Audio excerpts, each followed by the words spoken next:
must still do it. It's not, right? I think so. I think I saw my neighbors getting caroled at one time by some people caroled at is really kind of hilarious. By some people that they knew. And I think I saw my neighbors getting caroled at. We tried to run outside, but we missed it. We just caught the tail end. Anyway, we're going to carol at some motherfuckers. Go carol at some people.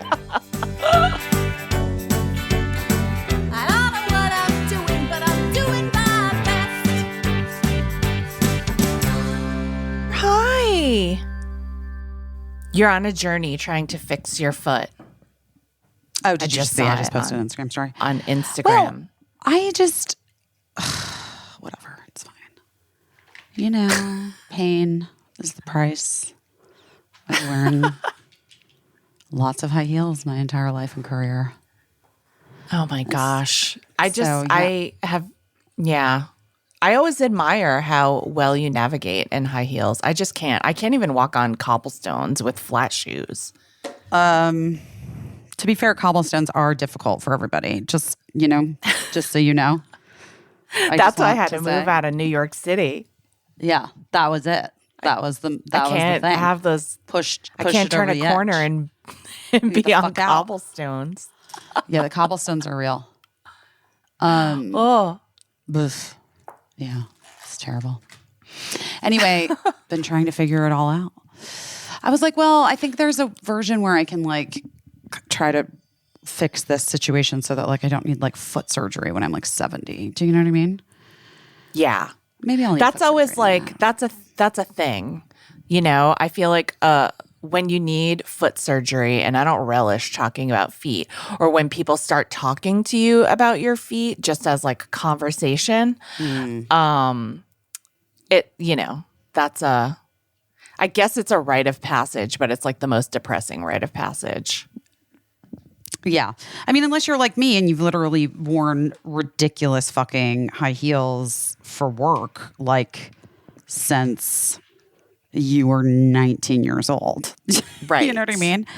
Which is just I'm not even going to make it about my age, more so that I have deformed my body for my job, which is true. That is a true statement. People in these kinds of industries. Yeah. Here's the plug. I was like, what is this? Anyway, it doesn't matter. You just have a random plug. I've told you about how when I worked in the nursing home, ladies in the nursing home had to actually wear Barbie feet because they had Barbie feet. Slippers with a heel. Yeah, because they had Barbie feet from shortening their Achilles tendons from wearing heels their whole lives. Just for nothing.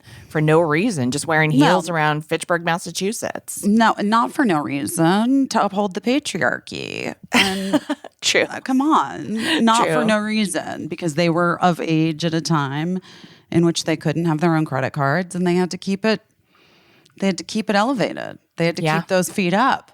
Those calves high and tight. That guy's cute. I'm not even fucking kidding you. Every man in New York City this morning was cosplaying as the shooter. As the CEO shooter. I believe that jacket is going to be the hottest Christmas gift this year. Literally, Caissie, when I tell you that between taking Cricket to school and then walking to this workout that I went to, I saw 4 different guys wearing hoodie and jacket combo with eyebrows fluffed. Oh, I was like, wow, guys, wow. So many people on our post about last week's episode were like, is it me or does Danny Pellegrino, your guest, look like the CEO killer, whatever they're calling him, the adjuster? And I was like, is Danny Pellegrino good looking? Yes. Do a lot of good looking men look like that guy? I mean, he's a good looking young man. It's fascinating, I have to say. It's really the whole thing is fascinating. It's very fascinating. It's the whole conversation around people who are sort of celebrating and that he's a folk hero, and then people that are, saying that we should be ashamed that he's being celebrated as a folk hero because someone was murdered, and then people pointing out that the healthcare industry has effectively murdered millions of people and that the CEO had blood on his hands. And then, like, come to find out, like, this Luigi Mangione, which sounds like a movie character name to me, but it's his real name, that young man's real name. You know, he is sort of like I don't know, he's sort of like a bra, you know, like a Rogan. Yes, he's like a Listening. right-wing like Rogan bro. Yeah. Who's also bi, probably. Maybe, who knows? And No, also like wealthy, according I hear. to yeah, and Yeah. Ivy League educated. Yeah. Yeah. I mean, guys, it's this story's as like if Bill Hader were still on SNL, this club has got everything. This club has got everything. Like it is truly fascinating because also he's too smart. He was sitting in that McDonald's for hours with everything on him. He was waiting to get caught at McDonald's. I gave up my Twitter, but is it true that Burger King tweeted "We don't snitch"? I thought it was Taco Bell, but maybe they both did. Maybe they both did. I don't fucking know. But I mean, this is what I'm saying. Like we're living in a post world. Yeah. Do you know what I'm saying? Yeah. Like a post humanity world. The one thing that I did see that I thought really bears mentioning was a girl on TikTok that my friend posted that was like, they have spent so much time desensitizing all of us to horrific violence and death of more or less innocent people. Children. And they're shocked that it applies to them. Yes. Yeah.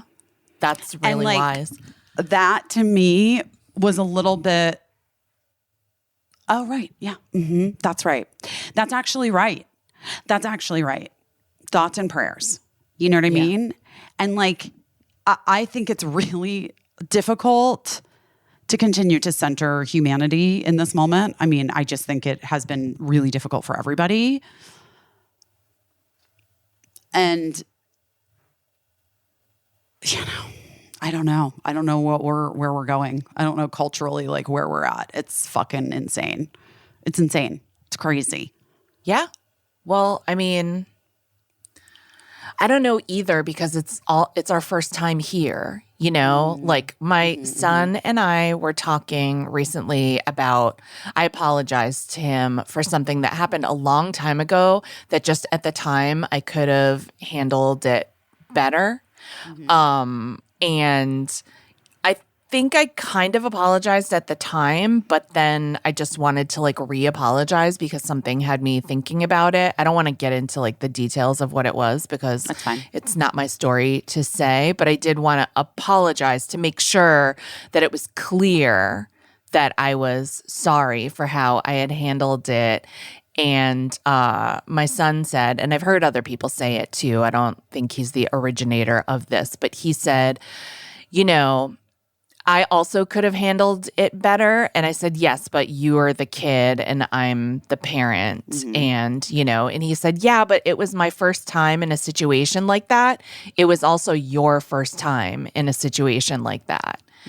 And so, you know, he was like, we were both handling it as first timers. So now some years on, we have more experience. We know better. We would do better, you know? And I just that's what I keep thinking about. Like, I just keep applying that to everything. It was so smart and has really stuck with me. Just that, like, I'm sure all of this in some way, shape, or form has happened before, but it's our first time. It's our first time. So Well, I don't know if it has though. not Because exactly in the culturally, same there's way. been just like a tipping point. Speaking of which, I saw Malcolm Gladwell today. Oh, did you? Oh, interesting. Just out on in the street? flesh. Yeah. Wow. He walked. No, he came into the coffee shop I was like sitting in. So weird. It was weird. It was Such a weird time. I mean, like it would be Truly. it'd be surprising to see him just out on the street at any time, but Yeah. weird timing. No, the timing I think was kind of incredible. Yeah. Which I'm finding more and more. The timing is wild. Yes. Yes. I was just trying to describe to Matt the other video that you shared where the girl was talking about quantum physics and quantum entanglement, which is it'll expire. It'll have been expired on your stories by now, but I hope that everybody watched it. No, it won't because it was last night. It was late last night. Okay. Oh, wait. All right. Well, wait. No, by the time people watch it. Yeah. Well, go ahead and just grab Go ahead that. and We can just look it up. Main feed it. We can post it to the main feed. Well, yeah, there's been a lot. I've had a lot of in recent years and then more in recent weeks and times been thinking a lot about energy. Yeah. And well, it's all, too much for a person with 2 years of undergrad college to try to decipher really. But I don't think that's true. I don't know. It's complicated, and I'm certainly a quantum entanglement believer. Yeah. But I've just had such bizarre things happen. Do you know what I mean? Yeah. And I mean, I think a lot of us have, right? Like I would imagine. I'd imagine practically almost everybody. It's just a matter of like registering them as like what they are, Right. I'd imagine I'd imagine bizarre things have been happening to everybody. I would imagine. But then also like, I don't know. Okay. So the other day, before I saw that quantum physics thing, I texted my friend. I mean, I'm sorry. Just getting some work done.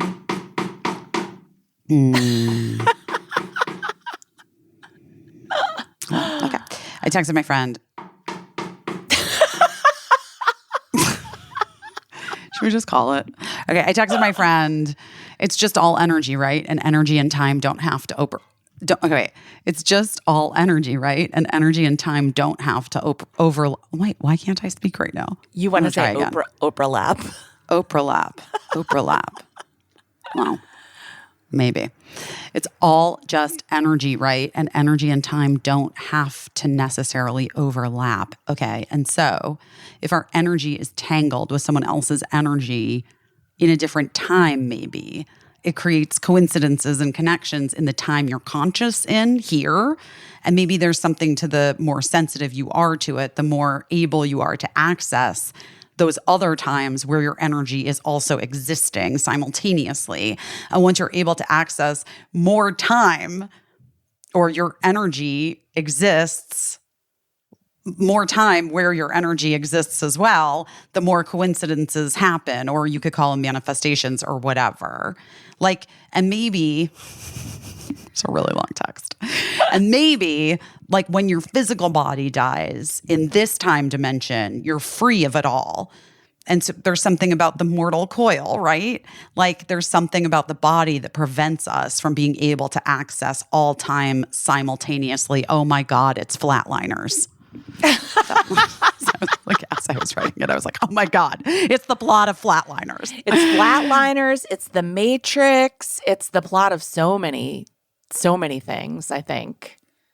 Well, no, but I mean specifically the idea about death and yes, being able to. Yes, specifically the idea about energetically once your body is gone, your energy is free to move about the cabin. Yeah. And you can like be wherever, do whatever sort of vibe. Maybe. Some people. I don't know. But I don't know. But that quantum physics thing is super interesting. And it was interesting. And like, what was your main takeaway from it? Because I feel like there were so many nuggets in there and I was trying to explain it to Matt. And I was like, and I sounded like a little kid, like being like, and then another thing. Yeah. my main takeaway from it, the quantum physics of it all. Yeah. What was your main takeaway from that video that you were like? I mean, the holographic part is like, that is really impossible because she was like, because we're all stuck in Newtonian physics. So we can't.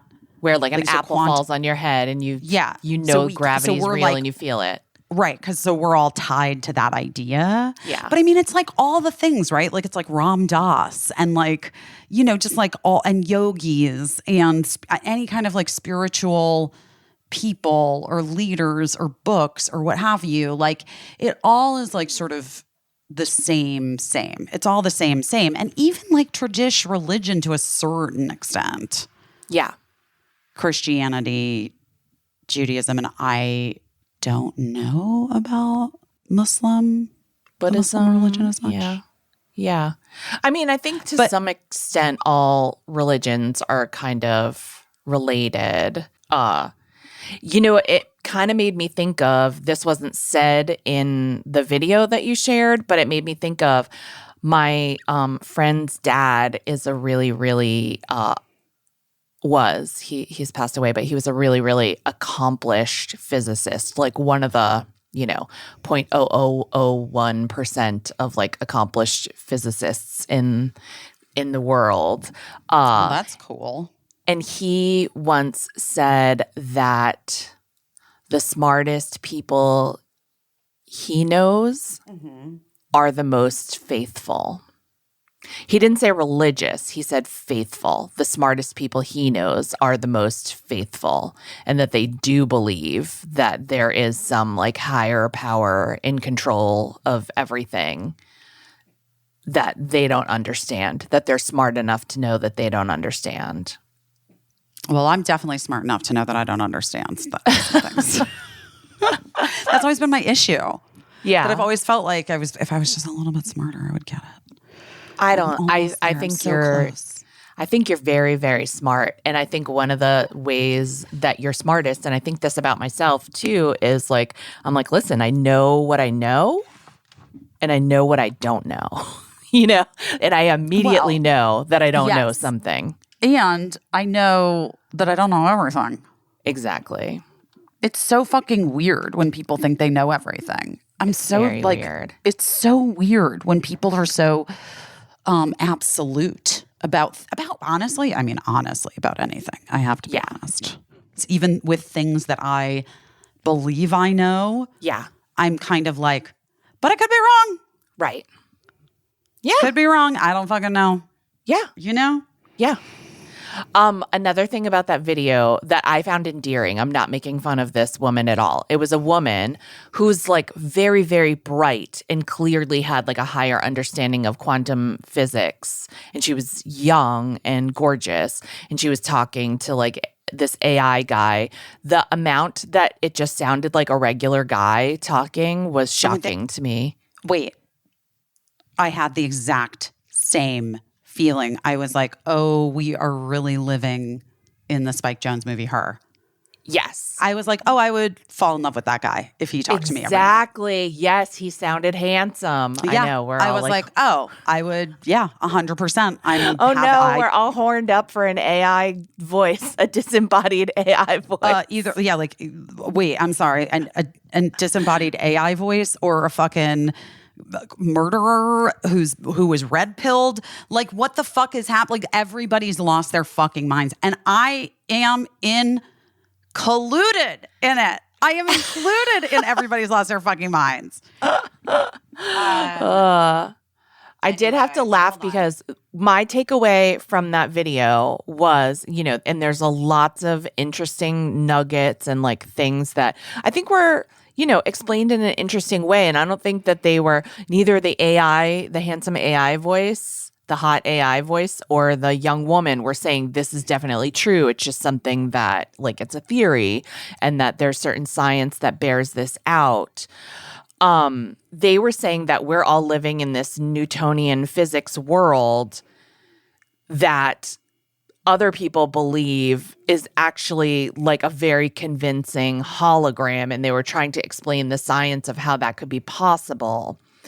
But they were saying that it's our human acceptance of limitations that we believe about ourselves that actually limit our lives.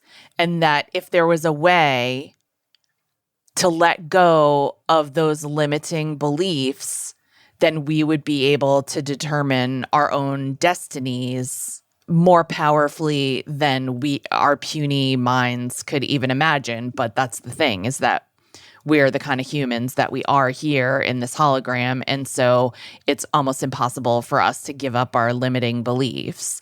And I just thought it was so endearing because she was such a normal, like she understood that. And she seemed like very jazzed about that idea. And yet she was just a normal girl there with her tablet and like her eyelash extensions and makeup and so even someone that has like a very bright and fresh understanding about letting go of their limiting beliefs. Like she wasn't talking to like a crystal ball or like in prayer. She was talking to an electronic device that we all have. And, and she was performing the drag that we all perform to exist as humans on this plane, Totally. so I found it endearing and also like, well, okay, this is where I am as like a person. And would I love to let go of my limiting beliefs? Yes. But I think that would almost require like an ego death and maybe even like a brain death that, then. But this is the whole thing. This is the whole thing that that we have to do. Is let go of our limiting beliefs. That's it. Yeah. It's like we literally sound so high right now, by the way. Huh? We sound so high right now, by the way. I'm not. Me either. I'm not even on mushrooms. I'm not on anything. Oh my gosh. I did drink a protein smoothie, so. Protein. I do have some protein in my body. You're limited by your need for protein. I just like. It is very clearly a fact. You can like ascribe whatever name you want to it, like manifesting or like, you know what I mean? Yeah. But I always also think about the fact that like when I have gotten very specific, like out loud to myself, to other people, whatever, things have like really managed to work in the way that I've wanted them to. And then on the other hand, my friend Ben was saying that sometimes, because you guys, it's been dark days over here. Dark fucking, I'm not gonna cry, dark days. And Ben was saying that when it is super dark, the only thing you can have is radical trust in that it's always going to work out in the best way that it can. And that's so hard when you're dealing with things like actual death of, or illness or like things that feel like, there's no fucking like bright side of this shit. Yeah. There's no way. Yeah. But you have to like continue to dig deep for this like radical trust of the universe and like maintaining a vision that isn't fucking dark because if your vision continues to just be fucking dark, it's going to stay real dark. Right. Anyway, thinking a lot about all of these things. It was weird to me that when Emily Beebe was here, she knew nothing about aliens. And I was like, but the aliens, but she was literally like, no, they're not. And I was like, no, they are. And she's like, I don't know what you're talking about. That's not real. Interesting. And then I was like, Google it. And she's like, aliens in the ocean, nothing's coming up. And I was like, what? Wait, and then what I thought about maybe this was a Berenstein Bears situation. Oh, maybe. Well, some people believe, we've talked about this before, that we're all on different timelines. Well, that's what we're fucking talking about right now, Caissie. Right. So maybe Emily's not on the alien timeline. And some people are like, oh, I know about both of these things. Does that mean I'm on both timelines? And people are like, yep.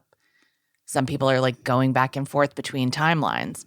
I know about the New Jersey aliens. I do too. I've seen the New Jersey police being like, stay calm. We're looking into it. We don't know what it is. Yeah. Which is like it's a long kind of time to not wild. know what it is.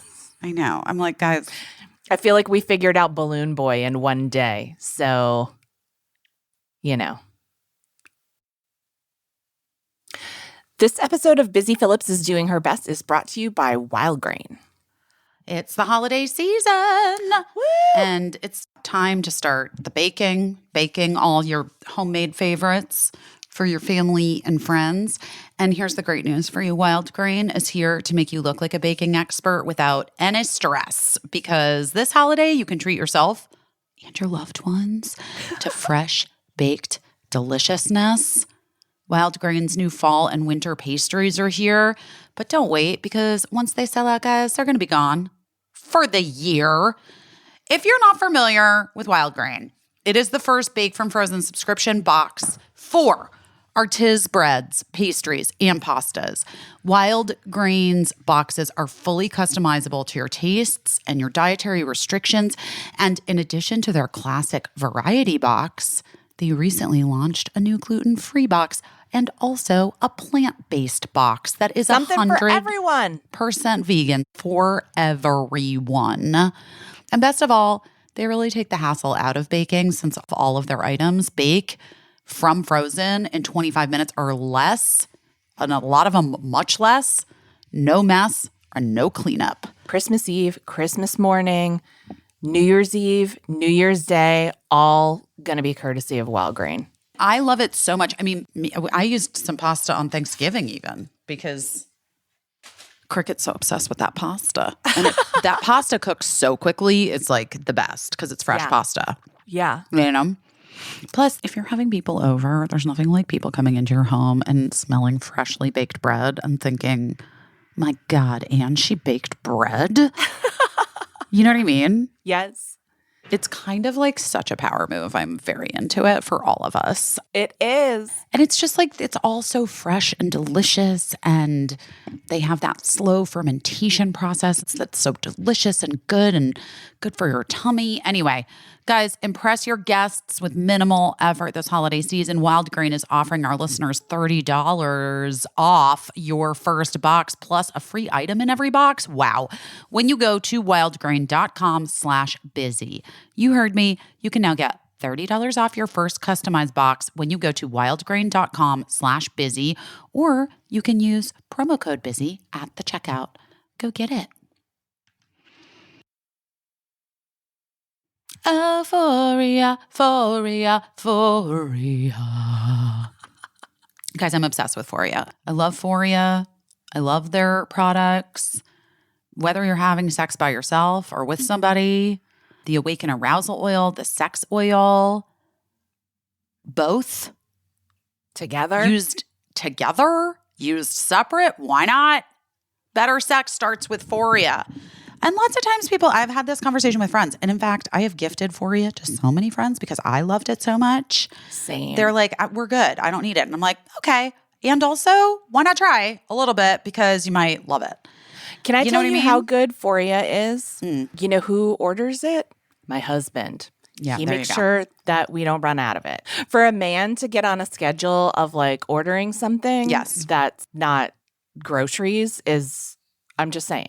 It's kind of a big deal. It's a big deal. Euphoria products are made to help women and people with vulvas fully experience their sexual pleasure, from heightened orgasms to more sexual comfort. They make products that will transform your pleasure, especially if you're loving and you have a vagina, or you're loving a vagina. And Euphoria uses all natural and plant-based ingredients to intensify sexual pleasure, relieve discomfort.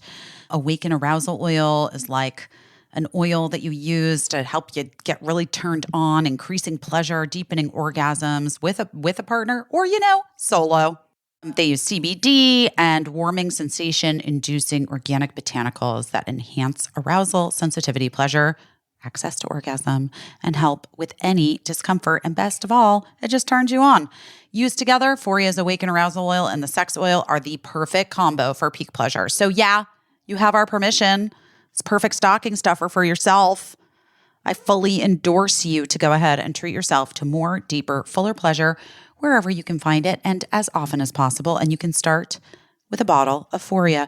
Foria is offering a special deal for our listeners. Get 20% off your first order by visiting foriawellness.com/best or use code BEST at the checkout. That's FORIA wellness.com/best for 20% off your first order. We recommend trying their Awaken Arousal Oil and the Sex Oil. You're going to thank us later. Wait, changing gears dramatically. Yes. And here's how my ADHD brain works. You said Balloon Boy.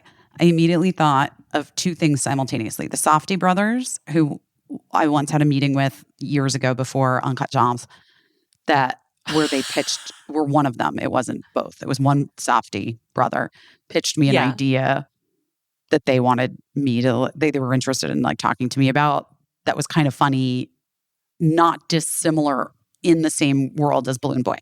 So I thought of that. But then the other thing I thought of was a TikTok that somebody had posted that was like, the first part is tragedy, the second part is horror, about this giant Mario, not Luigi, Mario balloon, like one of those ones that's like life size, like child Mylar balloons. Okay. And it like becomes untethered and then like floats away into the sky. And the kid is like so sad. And then the second part is like someone's security camera in their backyard. And that same balloon like lands very softly. And then it just like is kind of like hovering on the ground and like looks like it's like walking towards the house and then like looking in the windows. Like, you know how Mylar balloons, when they like lose their, like they float, their helium. Yeah. They kind of like hover. Yeah. Okay. So those two things came into my head simultaneously. But the horror part reminded me that Edvin Riding posted the trailer for the new 28 Years Later movie that he is in, which is the sequel to 28 Days Later by Alex Garland and Danny Boyle. Right. And if you guys have not seen, okay, you know that I don't watch horror ever. You know I hate it because I'm like, I don't have room in my brain. I can't do it. It's like, it's too much. For whatever reason, 28 Days Later came out in like, I want to say the early 2000s. Has it been 28 years? Is that what's happened? What can we look it up? Yeah. When did 28 Days Later come out? I mean, it might be 28 years later. No, it can't be. Dude. Is it? I don't know. Shit. Hold on, let's look. I'm looking. 28. 2002. 2002. Right. Okay. So not 28 years ago. Thank God. Yeah. And then they did 28 Weeks Later, which I never saw. Yeah. With Renner, Jeremy Renner. I mean, but I do want to point out it still was 22 years ago. My math is correct, right? Honestly. Not 28, but 22. Like, why didn't they just wait 5 years?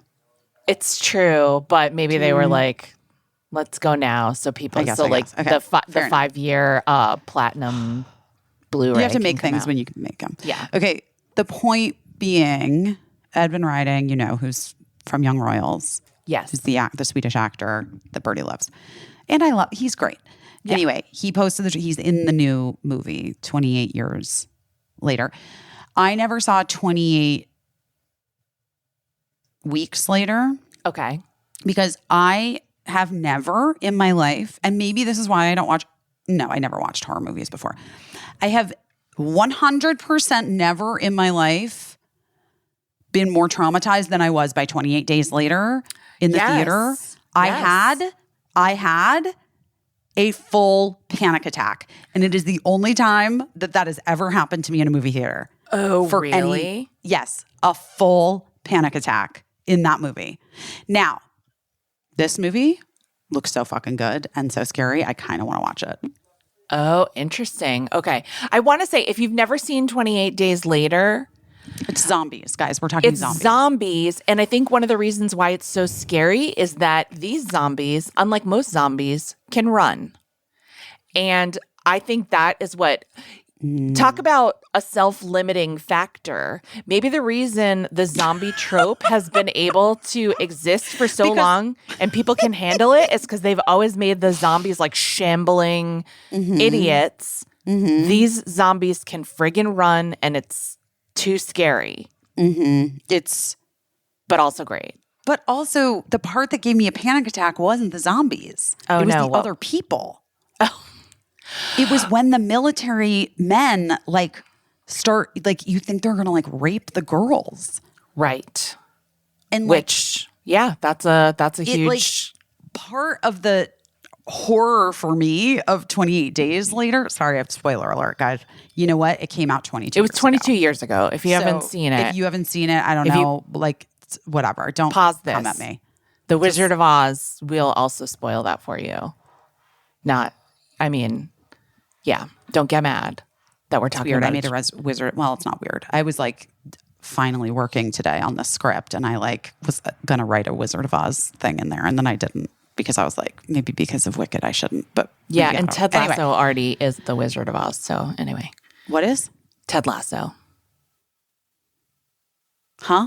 It is the Wizard of Oz. I don't know anything about it. Okay, it's Ted Lasso is the Wizard of Oz. That's what Ted Lasso's Dorothy, and England and the football team are Oz, and all of the. Anyway, I think they knew that. I don't think it's just a fan theory that people invented. I think they intentionally did that. It was on purpose. Yeah, but anyway, okay. I digress. By the way, isn't everything the Wizard of Oz? Do you know what I mean? Yes. Anyway. What was my point? You were scared by the people in 28 Days Later. Yes. That was the part to me that was the most upsetting because it felt very gross and realistic. Yes. That during in survival times that people would become monsters themselves. Yes. And here we are, full fucking circle without any drugs, back to the top of the show. Yeah. Guys, zombie apocalypse has been here in case you didn't fucking know. Yeah. And we're all turning into goddamn monsters. Well, that's also the engine of all horror movies, I think, is that the people often who you think of as the victims are sometimes the monsters, or at least unwittingly, stupidly helping propel whatever evil is happening in the movie. I'm watching this show From right now. I'm not even going to get into it. If you've watched From, you'll know what I'm talking about. But it's about people that are stuck in this kind of Brigadoon. It's not Brigadoon. People end up coming to this town and getting stuck there, and there's no way to get out of it, and there's no way to get home, and you're just stuck there. And there are these zombies that they move slow. They only come out at night, which I would say is pretty highly avoidable getting killed by them, but yet people get killed on every episode of it because that's how stupid people are. And I realize, and there's always some fucking little kid who is so adorable and they make everyone fall in love with him. And then he's always getting out at night. Same with The Walking Dead. And I'm just I can't handle it. This kid sees a friggin' goat that he loves in the street in the middle of the night and opens up the door. They always make the kid do something stupid, and then the adults willfully do stupid things, like willfully or like, I'm not going to take this. I'm going to walk to the bar in darkness or whatever, you know, and they're just like, I've had it. And it's like, I'm just watching COVID all over again, where people are like, I'm not going to wear this fucking mask. I'm not going to get a vaccine or whatever. You know, it's just, I don't know. It's just human nature. But yes, you're right. The people are always the scariest part of the scary movies. The people. Yes. The holograms. The holograms. I told you about that video I watched with Neil deGrasse Tyson talking to another physicist and my friend Chuck Nice. I guess he works with Neil deGrasse Tyson. They do like a podcast or something together. I can't keep track of all of my friends and exactly what they're doing. But they were also talking about how this is also like a matrix. Like they were saying that there's a theory that like the universe is like this woven web of threads, you know, so you picture like a fabric, and it makes sense. The fabric of the universe. You always hear that phrase. But then they were saying that recently their mind was blown by someone offering the possibility that the threads that make up the fabric of the universe, that make up the web, that make up the matrix, are not solid threads. They're tubes that energy can travel through from one place in the fabric of the universe to another, which rings a bell and sounds like quantum entanglement, kind of, especially if there is no limit to how quickly you could travel through a universal tube to another place, another time. Anyway, to see these two guys who are like, you know, famous physicists, and like sometimes Neil deGrasse Tyson gives me a little bit of a headache because I think he's like a crank. And like, you know, I don't know that guy. So, and I know people don't always love him for various and probably real reasons. Who knows? But to see these guys who are both famous physicists, like famous for being like physicist brains, be like, oh yeah, like that makes total sense, and like it's blowing my mind, but yeah, it makes sense. And so anyway, we sound higher than ever, but all we have between us is one protein smoothie. You know what I mean? I do and know a latte. And a latte. Yeah, I had a little coffee. And some coffee. Yeah. I don't know. It's interesting. It's interesting. Well. Have you got your Christmas shopping done? Fuck no. I don't know. I don't know. I'm doing fine. You got your decorations and you put your tree up, I saw. Put my tree up. Nice. I did. I still have to do the top of the tree, which is like, it just requires the step ladder. Which is... Maybe I'll do it today. Probably somewhere. I had some body doubling help on the weekend. At first, I was just by myself, and I was really sad because I was just really sad and was having a really hard time. Yeah. And then Jen came over. Mark brought Cricket over supposedly to help, but then no one helped. I just did it. But it was like enough. Well, Mark and I were supposed to be talking about Christmas planning things, but it didn't really work. The timing was wrong. Okay. And I thought Cricket was going to help me with the tree, but she just like, I was like, here's your box of ornaments. And then she just like looked at it and then like went upstairs. Yeah. But so I got a lot of it done. Yeah. And then I went out and had a really funny night on Saturday night with Jen and Ben. And this girl, Annie. And yeah, and now I'm like trying to motivate to get the top of the tree done so it can just be done, and whatever ornaments aren't on the tree are just going to go into the basement until they go back to storage. Nice. That's good. Body Interesting. doubling, for people that don't know, I think we've talked about it on the podcast before, but that it's the concept that people with ADD or ADHD, sometimes just having another person there it probably makes, I don't know, it probably interrupts some signal in your brain, but sometimes just having a person there, even sometimes being like on the phone, on speakerphone with 100%. A person it is works enough. For me 100% of the time. Yeah, it's like to get it insane. done. Yeah. The only time it doesn't work, like I can't body double to like write. Yeah. But that's why I listen to really loud music. Yeah. Yeah. It shuts off a part of my brain. And also I realized today I can't fucking work in my house. It's so stupid. And so dumb of me. Like I've never been able to work in my house ever. Well, like, because you'll just start doing all other the things. Yes. Yeah. 100. Or I'm like, oh, and then Gina needs this. And oh, blah, blah, blah, blah. Yeah. And it's endless. Yeah. I had to leave. I had to leave the house to try to work. And I worked a bit, which I felt like was a win.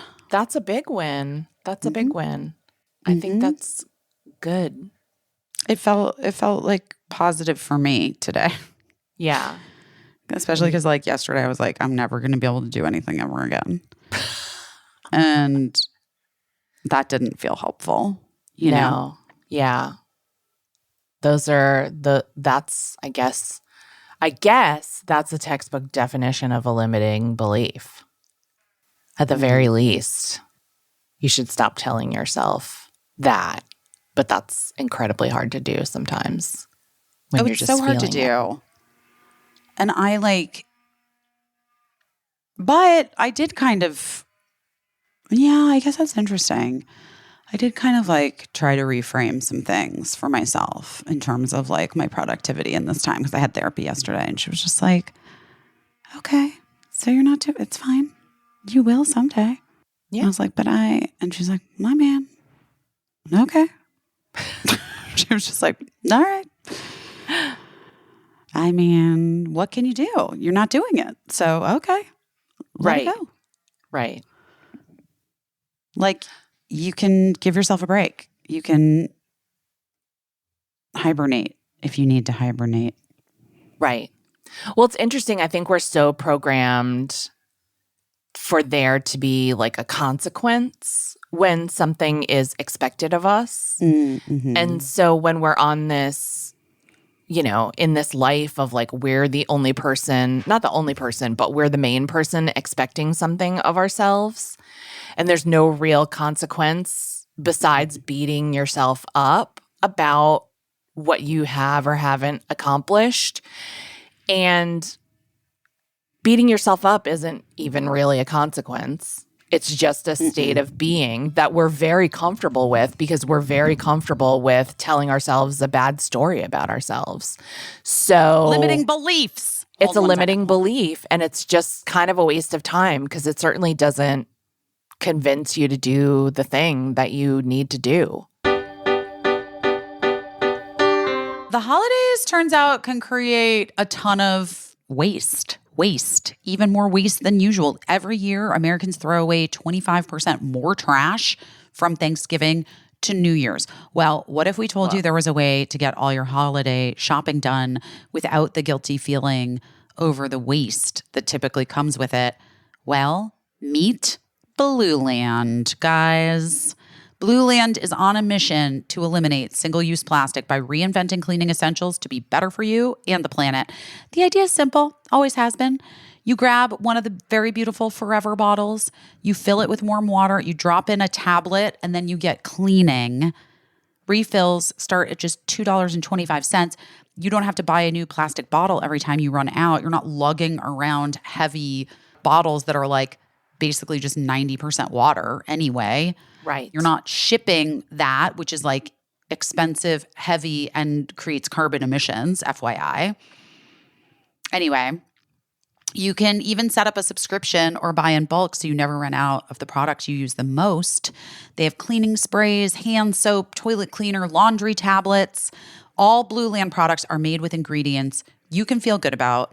For a limited time, Blue Land's hand soap is getting a festive upgrade with a beautiful chocolate box inspired gift set with very cozy scents like toasted vanilla and wintry pine and sweet chestnut. It's the perfect gift for your loved one or for yourself to reduce waste. I love the Blue Land hand soap. So cute. I know, and it's really so cute. cute and it smells so good. I love an advent calendar, and so that's my advent calendar basically this year. And I'm washing my hands like a mad woman so that I can open a new one. Blue Land has a special offer for you, our listeners, right now. Get 15% off your first order by going to blueland.com/best. You don't want to miss it.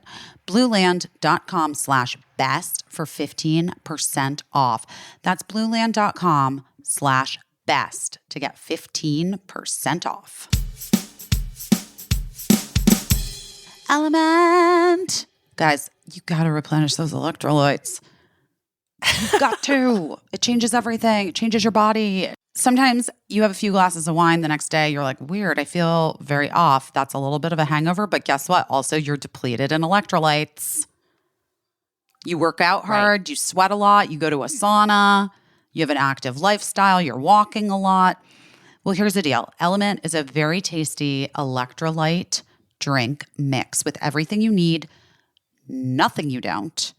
It's a science-backed electrolyte ratio, 1,000 milligrams of sodium, 200 milligrams potassium, 60 milligrams magnesium. No junk, no sugar, no coloring, no artificial ingredients, no gluten, no fillers, no BS. And Element is formulated to help anyone with their electrolyte needs. It's perfectly suited for people who have a keto or low carb or paleo diet. Because here's the deal. Electrolytes facilitate hundreds of functions in your body, including the conduction of nerve impulses, hormonal regulation, nutrient absorption, and fluid balance. An Element can help prevent and eliminate headaches, muscle cramps, fatigue, sleeplessness, and other common symptoms of electrolyte deficiency. I was noticing personally, I was getting like almost like restless leg type stuff. Like my legs were feeling weird. Yes. And having a really hard time sleeping. Had a little Element, a little hot chocolate Element. And it's fine now. That's my testimonial. It's fine now. Guys, right now, Element is offering our listeners a free sample pack with any drink purchase. That's 8 single-serving packets free with any Element drink mix purchase. It's a great way that you get to try all 8 flavors, or you could share Element with a salty friend or keep it in your purse, whatever. Get yours at drinkelement.com/best. This deal is only available through our link. You must go to drinklmnt.com/best. That's drinkelement.com/best. Try it totally risk-free. If you don't like it, share it with a salty friend and they'll give you your money back. No questions asked. You literally have nothing to lose.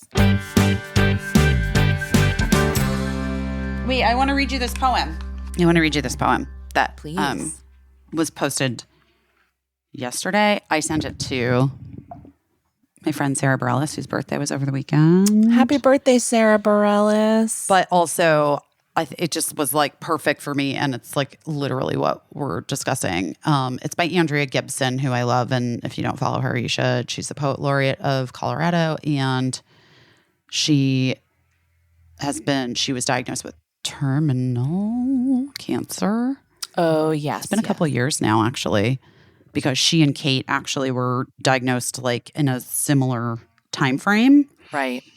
And she and I had some, like DMs. You know? Yeah. And she's incredible.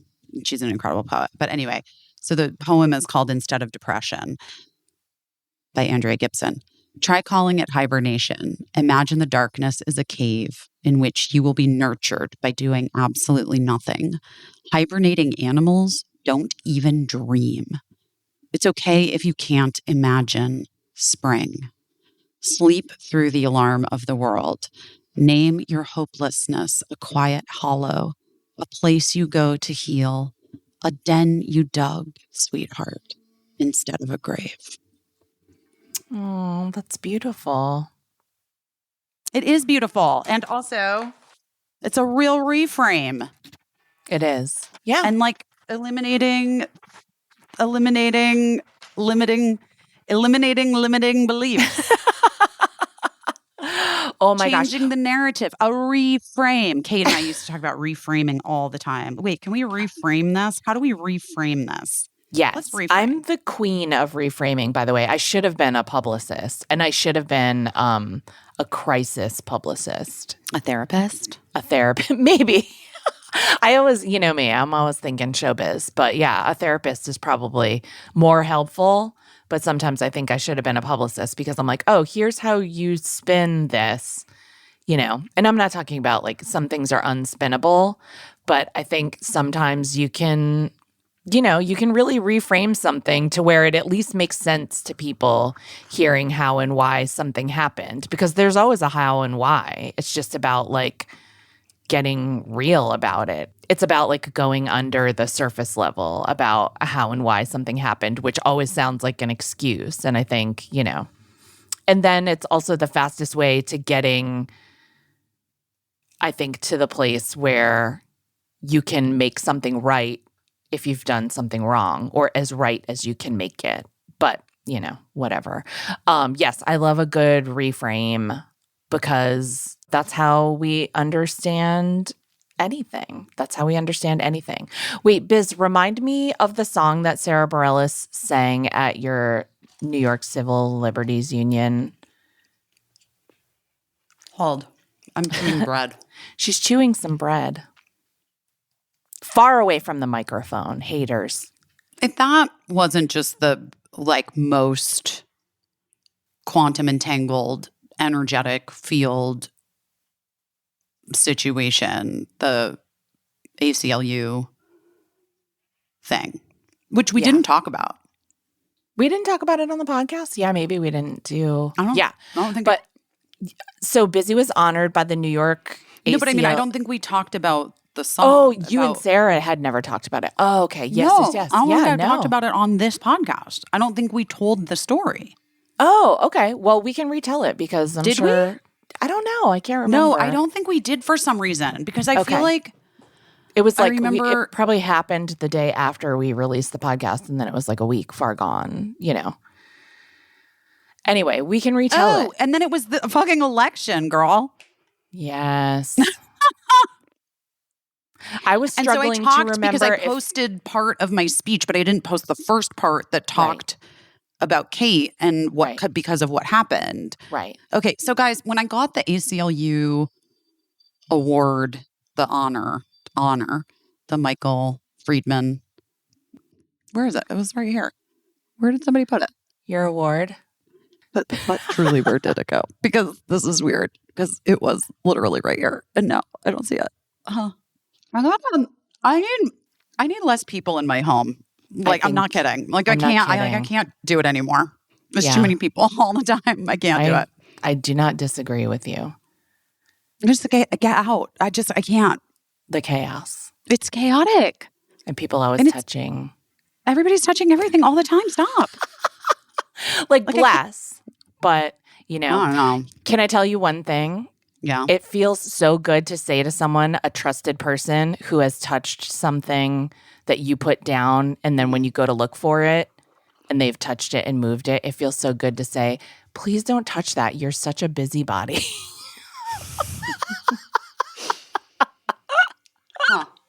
Please don't move my shit. You're such a busybody.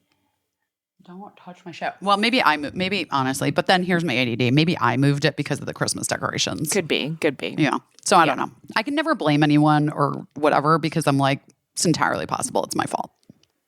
That's good. That's because like I've known people that fly off blame anyone. Yeah. And it turns out, you know, that it was I think it's like 90% of the time it's me. Yeah. Yeah. Okay. So anyway, when I received the honor from the ACLU, which was lovely, Sarah had said that she was going to play a song and she was going to present the honor to me, which was just like the greatest thing ever.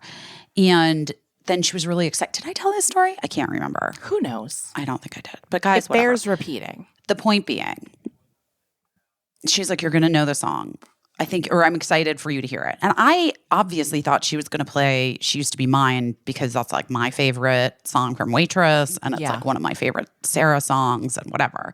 But then she was like, we'll see how it goes. And I was like, wait, what? So this is a song you don't know. Right. She started the opening chords. And as soon as she did, like I knew exactly what it was, which is This Woman's Work by Kate Bush. Yeah. And I knew it because it was Kate's favorite, one of Kate's favorite songs. Aww. But more than that, like when Kate finally, and Kate and her husband decided to like they weren't going to do, she wasn't going to do any more treatment because it was done. You know, it wasn't. There was nothing else to be done. No. She like sent me and Caissie a video that night. Like we had FaceTimed. And then later that night, she like sent us this video of her like sitting sort of like in the dark on her porch, listening to that song. And it like holds like a huge amount of meaning for me. Yeah. Her Yeah. and her and that song. And anyway, I like couldn't fucking believe that Sarah just decided to learn and play that song. Like it makes no, like it's crazy. Right. But that's where the idea that like something told her. Well, so she and I talked about it. So I walked on stage and I was like, did I ever talk to you about this song? And she's like, what? No, I just thought you would love it. I was like, what? And then when I got on stage, I like kind of told the story, what I just told you all. Yeah. I told that story. I was like, Sarah doesn't know this, but this is why that song is so significant to me personally. And I was thinking about like how Kate would always say like, keep showing up, you know, and how proud she was of me and like for continuing to show up even when I was heartbroken or struggling or whatever, things weren't going the way that we want them to, which felt very apropos in that moment, like 1 week before the election. Yeah. To just keep showing up. And I told the Live, Laugh, Love story, which you guys know. Right. Because I was just like, this is all we have, right? Is to love each other and be good to each other.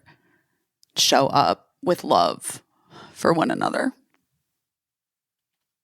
Anyway, afterwards, like sort of a week or so later, I think, or a couple weeks later, Sarah and I talked about it and she was like, no, it was so weird. It just like came into my head like a lightning bolt. Like I have to play this song for you specifically. Yeah. And she's like, and I sat down at the piano and I tried to like start to untangle it and figure it out. And she's like, and it just like, I just was like, this might be too hard. Right. Like, she's like, I had a lot, I have a lot going on. Like, yeah. Her best friend had just passed away, Gavin. Yeah. And so she was like, and I just was like, ugh, I don't know if I can do it. And then she said that it was like undeniable. Like this feeling came over her. And it was like, you have to play this fucking song for Busy. Yeah. So I don't know what the fuck that is. Like, what is that? Entanglement? Is it Gavin? Is it Kate and Gavin together? Is it their energies? I don't know. Is it quantum entanglement? Is it another fucking dimension? Is it a rip in the fabric of fucking time? I don't fucking know. Is it a coincidence?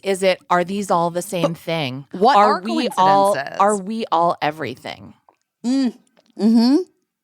Which is but we are all everything. But this is the thing. Are we all each other and everything? That is it. But that is it. That's like the Ram Dass thing. There is no you can never be lonely. There is no loneliness. Right. You are everything, and everything is you. You can't be greedy. You have everything you need. We lack for nothing because we are everything, right? Like, I know, guys, I know. It's interesting. And in the face of people who are struggling in this system that we're in right now, that's a hard thing to say. But maybe the reason why we're supposed to wake up to this is so that we start to fucking take better care of the people who are struggling in the system that we're in now and stop waiting for the cavalry to come, because there's not no coming. Wizard of Oz. If we are indeed everything, then we're all responsible for everything. Yes. And there is no fucking wizard. Right. And we have to fucking stop thinking there is, waiting for one to show up. Yeah. That's not how it is. That's not what's happening here. That's not right. We are all it. We're all the wizard. Mm-hmm. But we can't believe it because in this system that we're in, and like I'm talking about like a universal system, a national system, society, it's a societal system, systems of oppression. Yes. And it's just been such a wild time. I hear everyone talking about like this mass awakening and like how, it's the age of Aquarius we mentioned last week, literally the dawning of the age of Aquarius, if you believe in that kind of thing. It's all very interesting. And I can't figure out if I'm like horrified to be here during this time or interested. Well, the good news is you don't have to feel any way about it. It just is. Yeah, I have no choice. So. You have no choice, and it just at this moment. Yeah, I'm not taking a tubular portal to another dimension anytime soon that I know of, and I wouldn't even probably know if I did. I don't know. You might. You might. I think you might. So weird and interesting. I don't need to tell you that typical children's vitamins are basically just candy, and there's enough candy floating around this season. Basically from October until January, it's just candy everywhere. We still have Halloween candy. Getting through that, and then the chocolates come out and the advent calendars. And listen, you don't need your kids' vitamins to also be candy. You know what I mean? At least 2 teaspoons of sugar. No. Unhealthy chemicals, gummy junk, stuff coloring that your kids shouldn't have in their body. No, it's a pediatrician approved, super powered, chewable vitamin. Most children's vitamins are filled with at least like 5 grams of sugar, can contribute to a variety of health issues, especially cavities, guys. Take it from me. Hiya is made with 0 sugar, 0 gummy junk, but it tastes great. It's perfect for picky eaters. It fills in the most common gaps in modern children's diets to provide the full body nourishment that kids need with a yummy taste they love. Formulated with the help of nutritional experts, Hiya is pressed with a blend of 12 organic fruits and veggies, and then it's supercharged with 15 essential vitamins and minerals, including vitamins D, B12, C, zinc, folate, and many others that will help support immunity, energy, brain function, mood, concentration, teeth, bones, and more. It is non-GMO. It is vegan. It is dairy-free, allergy-free, gelatin-free, nut-free, and free of everything else that you can imagine. And it's designed for kids of all ages, so you can take it too. And it's sent straight to your door, so you don't have to worry about running out, picking it up, whatever. It also comes in like a little refillable container. It comes with stickers. The kids can like decorate their own little jar. It's very cute. Which is like, in my experience, what the kids like the best. Well, like of course, they can always decorate their own little jar, take some ownership over this new healthy habit. Yeah, but even if you have a picky eater kid, they taste good. I'm telling you. Yeah. We've worked out a special deal with Haya for their best-selling children's vitamin. Receive 50% off your first order. To claim this deal, you got to go to hayahealth.com/busy. This deal is not available on their regular website. Go to hayahealth.com/busy and get your kids the full body nourishment they need to grow into healthy adults. This episode is sponsored by BetterHelp. I mean, listen, it is a cozy time. You get like wrapped up in a blanket, you have hot chocolate, or you watch a movie, and that's the best way to spend the month of December. But therapy is, honestly, take it from one who knows, a great way to bring yourself a lot of comfort that never goes away, even when the season changes. Not seasonal. Yeah, it doesn't have to be seasonal. Therapy stays with you all year round, turns out. And honestly, therapy for me is non-negotiable at this point and has really been helping me through this last month, especially. And before that, like, you know, even when things were like sort of like going in a direction that I felt really good about and things were going well in my personal life and professionally, it was still really great to be able to have therapy so that I could work on some coping and some strategies and things with my therapist for the times when things do kind of fall apart, because we all know things fall apart, you know, and especially this season, sometimes people get sad in this season. It happens. Yeah. It's okay. There's nothing wrong with it. And that's where therapy can be even more useful in a lot of respects. Maybe you're thinking, maybe it'll be part of your New Year's resolution to start therapy, but I think like, why wait? Don't wait. If you're thinking of starting therapy, you can start BetterHelp now. Give BetterHelp a try. It's entirely online. So it's designed to be very convenient and flexible and suited to whatever your schedule is. You fill out a brief questionnaire, you get matched with a licensed therapist. You can switch therapists at any time for no additional charge. And it's incredibly helpful, I think, for people to know that this kind of option exists and is available, because a lot of times it's hard to find the time to take care of ourselves and to take care of our brains and our hearts. Yeah. But it's so important, especially in this time when so much of what we're asked to do is show up for other people. You know, make sure you show up for yourself. So find comfort this December with BetterHelp. Visit betterhelp.com/busy today to get 10% off your first month. That's BetterHelp, HELP.com/busy.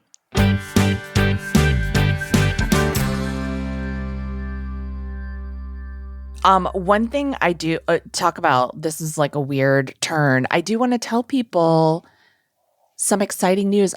Usually you're the person that does this, but I'm going to be the person that does this time. I'm not sure if I'm supposed to mention this, but the Busy This Week QVC Plus Holidays Spectacular with Sarah Bareilles, Renee Elise Goldsberry, Paula Pell, Anna Gasteyer, Rachel Dratch, Stephen Colbert and his wife, Evie McGee Colbert, is going to be broadcast on some TV stations, some during the daytime and some during the nighttime. What are you laughing at? Because look at us. We are the fucking queens of this shit. We're the queen cockroaches. You know what? Talk about fucking manifestation, bitch. Talk about a bitch writing something down. Do you know what I mean? Like, yes. We are just like, you don't want it? We're going to find someone who does. Okay. We're going to make it. We're going to do this. And here we are. And it's just like, it's so wild. It's wild. I don't know. I'm like, I love it. I love it for us. It's really hilarious. And we get no money from it, just so you know, guys. Like, no extra money. Nothing's happening for us. I mean, I wish it'd be nice to have a little Christmas bonus. I'm not going to lie, but QVC is not getting any money for it. It's just, it's a balloon. It's a test balloon. And the reason why I'm saying is just because it's a boy and a balloon. It's a boy in a balloon. It's a balloon boy. It's a Mario balloon coming back to Earth. No, the reason why I'm saying it even though I'm not sure we're supposed to talk about it, but I'm talking about it, is because for this to happen is such a like a 1 in a million thing. It's so insane. It's so insane. And it's like not how this stuff normally works, but it's like happening. And I'm so grateful for it, regardless of the outcome, regardless of any outcome, because obviously like you have things that you wish for, but I'm just so grateful that this 1 in a million thing happened. And it really reinforces a mantra that I have been living by for so long, which is just like, all you really need to get this stuff done is someone to say yes. Just say yes to something. Say, yeah, and I'm not like, we said yes to this, obviously, but then we needed someone to agree with us and say yes to us to help us make it.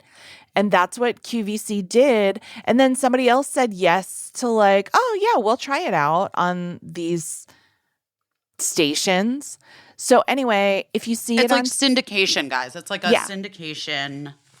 It's like a syndicated situation. Which I felt so bad because like I don't think anyone fully understands syndication, even people that have been working in the business for their whole lives. So I was like trying to gauge how much you knew about the way syndication works. Well, no, Leanne's first job was working at the like syndicated channel in Arizona. Yes. Yeah. It's so funny because my mom used to always ask about, like, my mom would always be like, what station do you work at again? And then I would like find myself deep in this conversation about syndication and how I didn't work at a station. And then I was like, it's like I'm trying to explain something that it's not necessarily 100% explainable. But anyway. Well, there are still shows that are syndicated.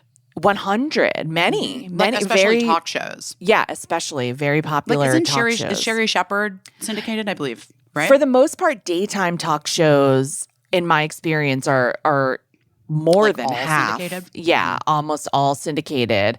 And late night talk shows are normally associated with a broadcast network. Mm-hmm. But anyway, yeah. The studio that goes with the network. Yes. Mm-hmm. And then there's always a studio that makes the syndicated shows as well, but it's much more of like a free system. It's why it's basically, to put it simply, it's why shows are on different channels in different areas. So when you go home to visit your family, your show that you watch every day might be on a different channel. And that's because that's an effective syndication. Mm-hmm. But anyway, the reason I bring this up is just to say, if you see the show on television, if you see that it's happening on a television station, will you just take a little video for us and show us? We want to see it. And like maybe tell your friends to tune in and maybe like let your local affiliate know that's the station. Like that you loved it. How do we even know when or where or what? Do we have details? I know nothing. It's coming. It's like next week. And I think it might not all be on the same day, but I don't know for sure. And I know most of them are going to be in the daytime in place of some talk shows that are very beloved by some people.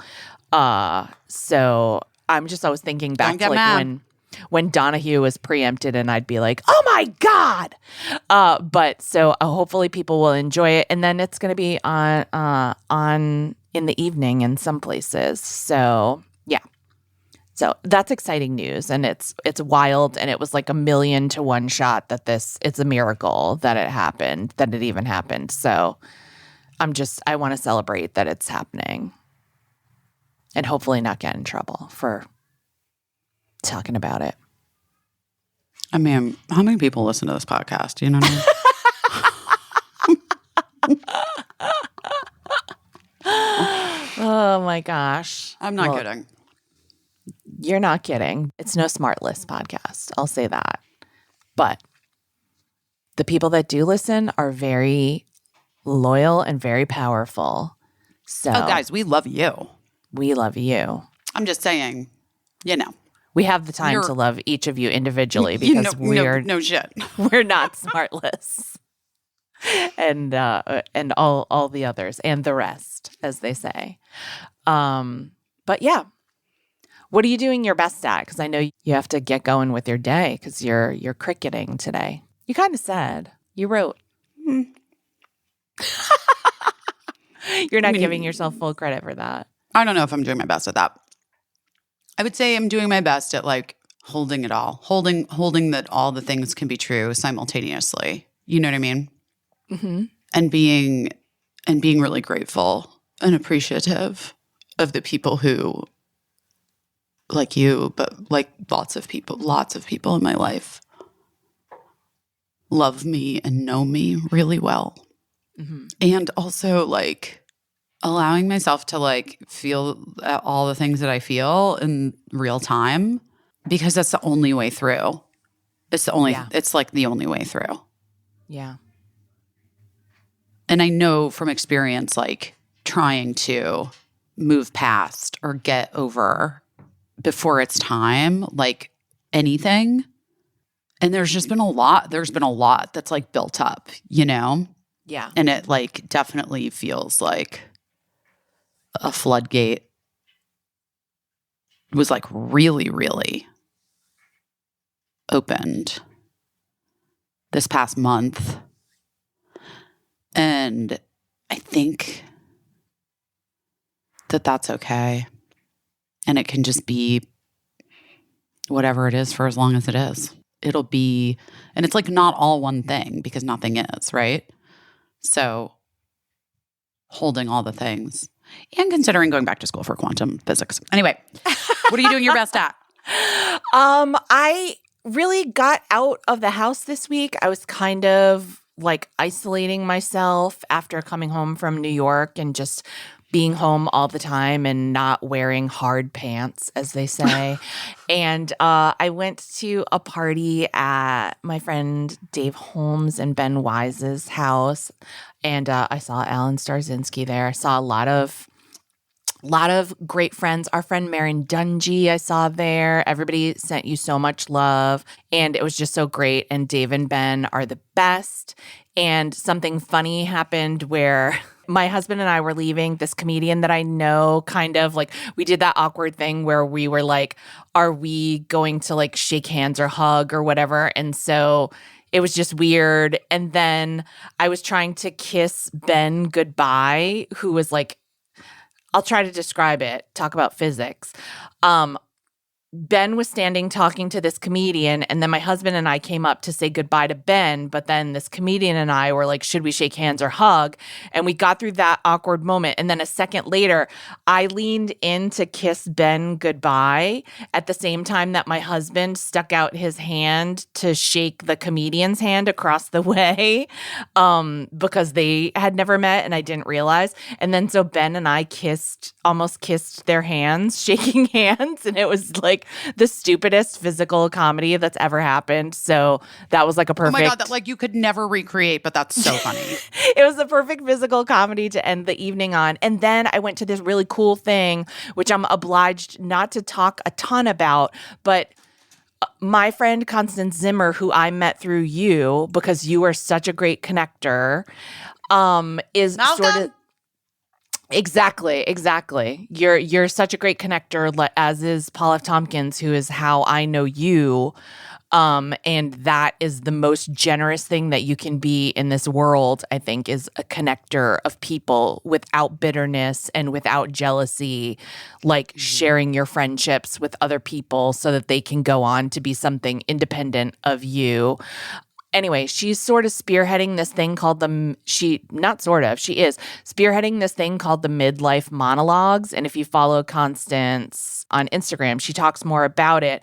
But there was like kind of a storytelling salon, and there were so many amazing women there that came out to just begin the conversation about what it's like mostly menopause, but also just stuff about like what it's like to be our age. And it was so funny and emotional, and there were just so many incredible, inspiring women there. And we are kind of keeping what we talked about private just because it was like a totally safe space. But I just want to say, like, so many super inspiring, really radically talented women. And I don't want to say fearless because we all had our fears, but we faced some of our fears. That was part of the challenge, is to talk about something that you had never really talked about before. And it was just really moving, and everybody was really brave, and it was very cool. And I was proud of myself for wearing hard pants, 2 times in a week. That's a big deal for me right now. So, hopefully we'll keep it up. There's a lot of holiday parties. I'm not going to do my cookie swap this year. I think I'm trying to be realistic. And I think like the year just got away from me, which is totally understandable because we made a TV show and it was a lot of work, and it's the middle of December already. Emily Beebe is having her white elephant gift swap. So there's that. There's a Christmas Eve thing that I'm going to. But I did laugh because our friend Felicia Fasano texted me and she was like, "Are you doing your cookie swap?" And I was like, "I don't think I'm going to do it, blah, blah, blah." And she was like, "Okay, it's fine. I already went to another cookie swap, so I don't even care. But I do want to do something. Caroling?" Oh my God. And so I guess we're going to go Christmas caroling. It might just be me and Felicia. I don't know. Like, you need more people than that. You're not going to want to do it if it's just the two of you. I'm telling you. Oh, we'll fucking do it. We'll do it. Okay. We'll probably get the police called on us, but I would love more people. But it's so interesting because did you ever go caroling when you were a kid? Yeah, I've done it a couple times. Yeah. Yeah, same. And it was such a churchy / like school group thing to do. Yeah, more like school group for yes.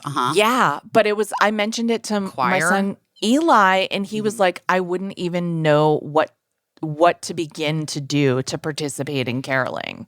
He's like, I've never seen it. I've never done it.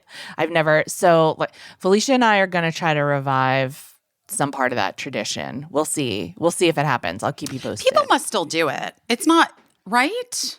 I think so. I think I saw my neighbors getting caroled at one time by some people caroled at is really kind of hilarious.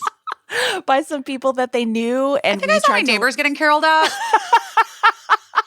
We tried to run outside, but we missed it. We just caught the tail end.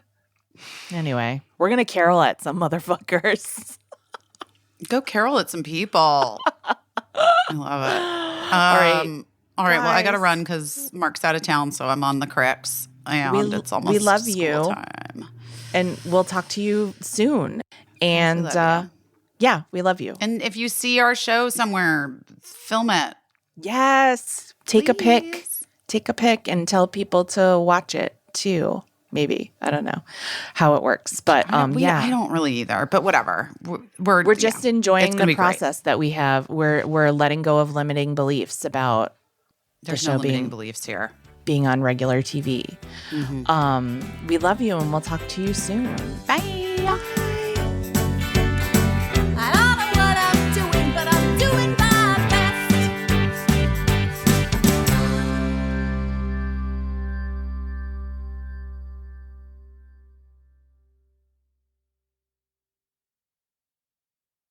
Oh, no.